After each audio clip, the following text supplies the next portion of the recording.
saat ini kita akan mendengarkan contoh narasi yang dibuat oleh teman-teman dan sudah dipraktekkan pada proses PJJ yang berjalan selama ini.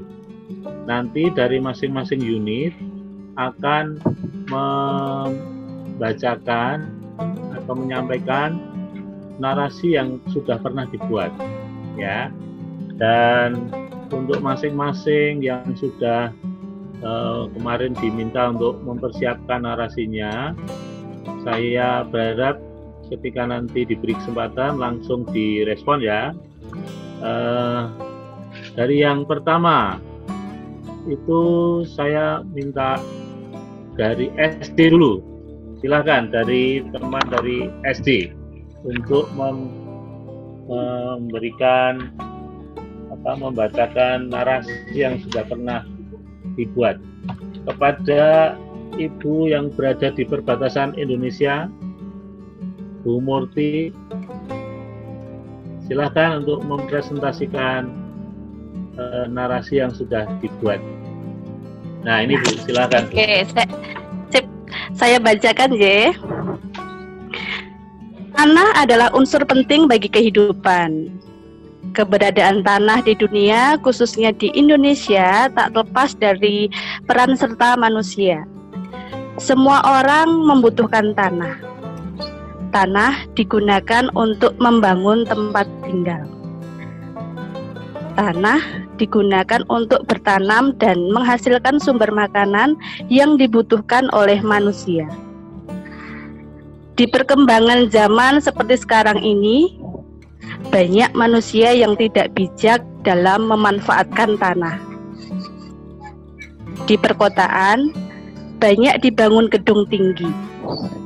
Di pedesaan, banyak tanah yang dikeruk untuk diambil batu dan pasirnya.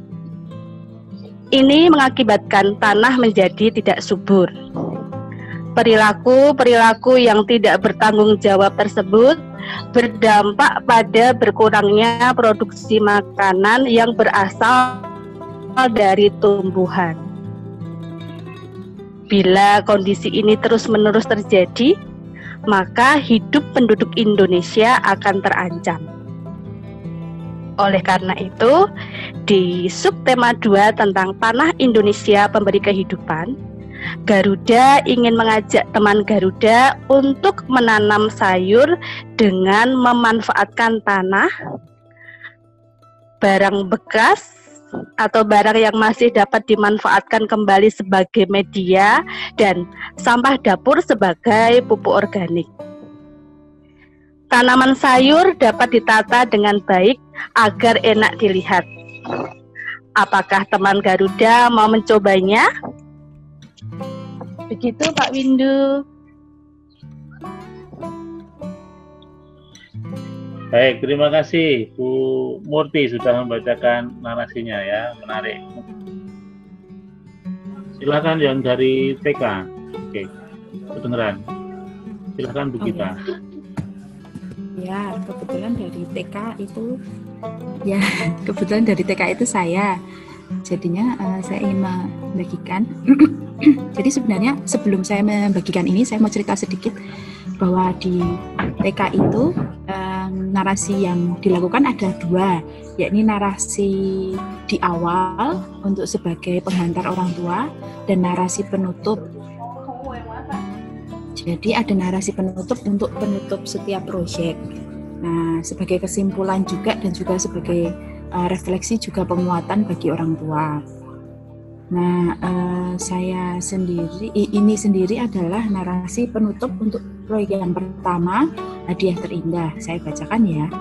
Oh ya, ini narasinya untuk orang tua, bukan untuk anak-anak. Jadi untuk anak-anak, orang tua yang akan menarasikan. Jadi hadiah terindah. Sebuah rekoleksi panjang sedang dimulai dalam rangka 1 tahun belajar. Perjalanan ini akan kita arungi bersama dalam rangka memekarkan anak-anak kita. Subtema anak jempol ingin semakin menegaskan peran kita sebagai orang tua, yakni menjadi pendidik pertama dan utama dengan keyakinan bahwa anak-anak kita adalah makhluk kecil yang punya potensi yang luar biasa. Intan yang menunggu untuk ditemukan dan diasah. Asal kita mengingat benar kata Romo Mangun, bahwa tidak ada anak yang bodoh. Maka kita semakin dikuatkan untuk menghantar mereka pada potensi terbaiknya, yang tentu tidak sama antara satu dengan yang lainnya. Perjalanan ini dimulai saat mengingat kembali kejadian bertahun-tahun lalu. Dimulai di mana hari, di mana gelar orang tua disematkan pada seseorang. Hari di mana semua perubahan dimulai. Hari di mana hadiah terindah dari Tuhan datang. Si kecil yang belum bernama. Mulailah rangkaian doa dan harapan disematkan pada si kecil. Daniel, Nara, Sasi, Ale, Aska, Rafa, Jingga, Reina, Christian, Leo, Femi, Sasha, Naren, Bennett, Surya, Dharma adalah rangkaian doa dan harapan yang menjadi hadiah terindah pertama bagi si kecil yang tadinya tidak bernama. Di sanalah luapan seluruh rasa cinta yang tak terkatakan dihadirkan. Aku disayang orang tuaku adalah sebuah mantra yang sangat indah yang akan memberi daya dorong luar biasa dalam mengembangkan diri mereka. Bapak Ibu, terima kasih telah memberi mereka cinta yang luar biasa. Dan yakinlah bahwa mereka juga sangat mencintai Bapak Ibu. Maka dengan ini, rangkaian proyek pertama ditutup. Kita akan melangkah pada perjalanan selanjutnya. Sampai jumpa pada proyek Anak Sehat. Terima kasih. Oke, terima kasih Bu Gita. Maaf, tadi kelupaan kita memberi tepuk tangan untuk Bu Murti dan Bu Gita dulu ya, atas narasinya yang cukup bagus. Oke. Ya, di mute jadi raiso krungu ya tepuk tangan kamu kok.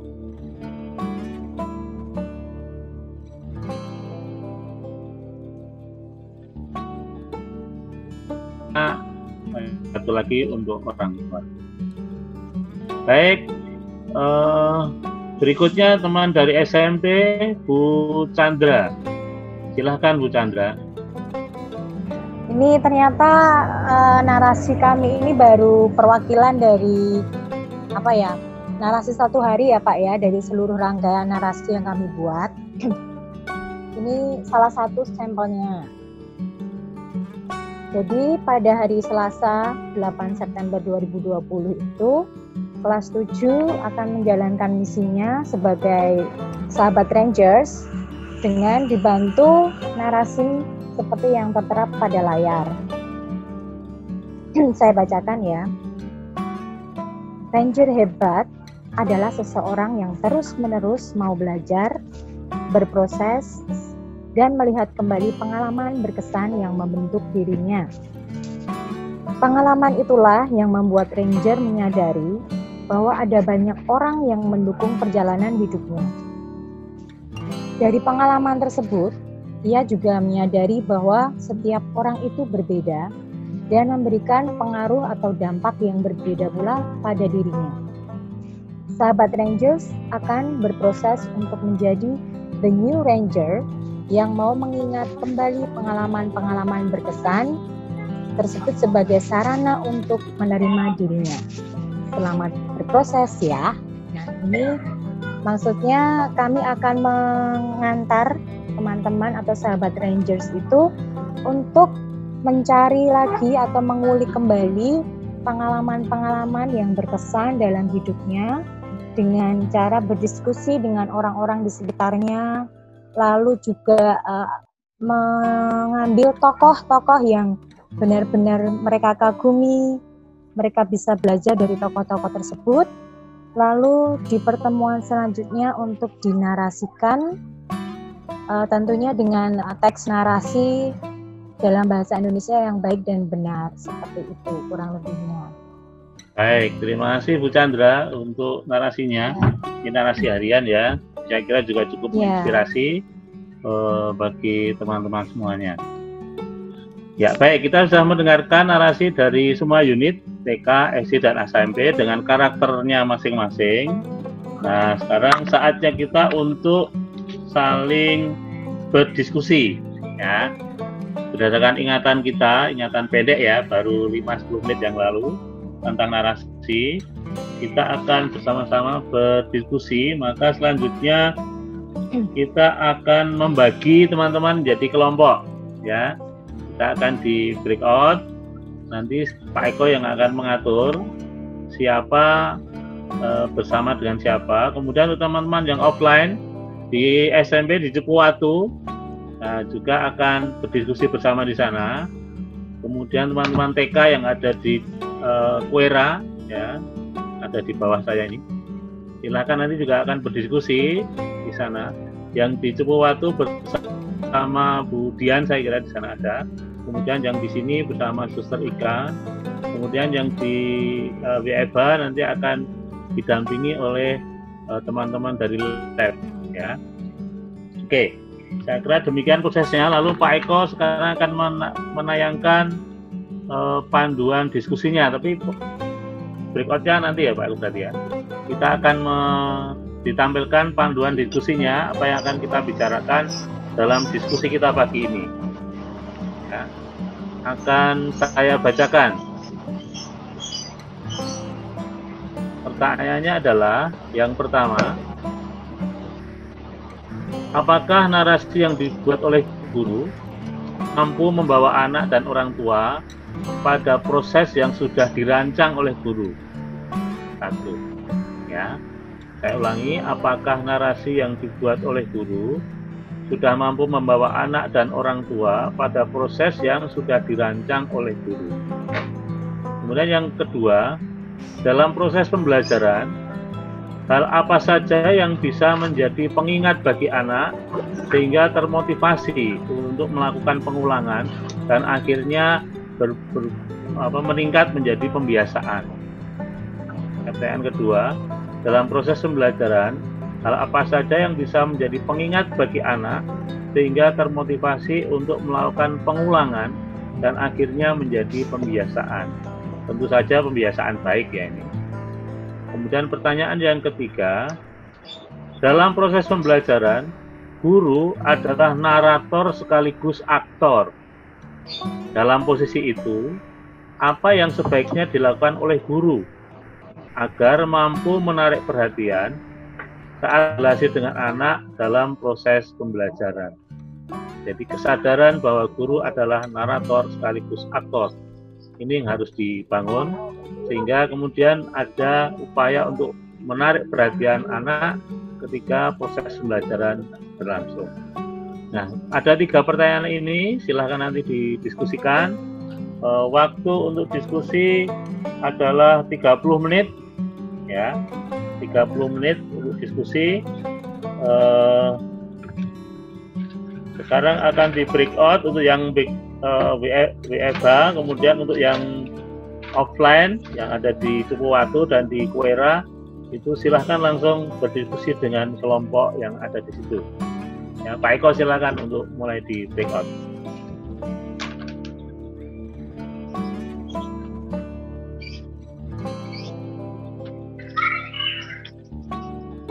Oke, pertanyaan nomor 2, Bu Gita, saya bantu membuat jelas. Jadi, ketika kita mendampingi anak-anak, tentu ada hal-hal positif yang kita tawarkan kepada mereka.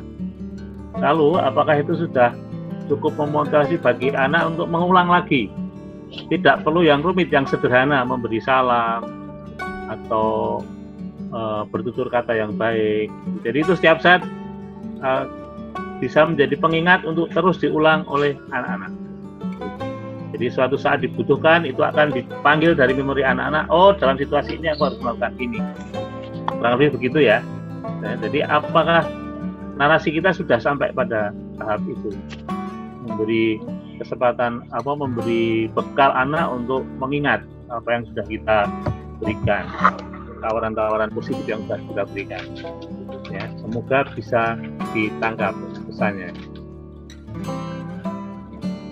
Oke, Diskusinya akan segera dimulai sekarang jam 9 kurang 3 menit. Ya, kita akan kembali bersama-sama nanti jam 9 lebih 30 kurang lebih. Baik Pak Eko, silakan di breakout.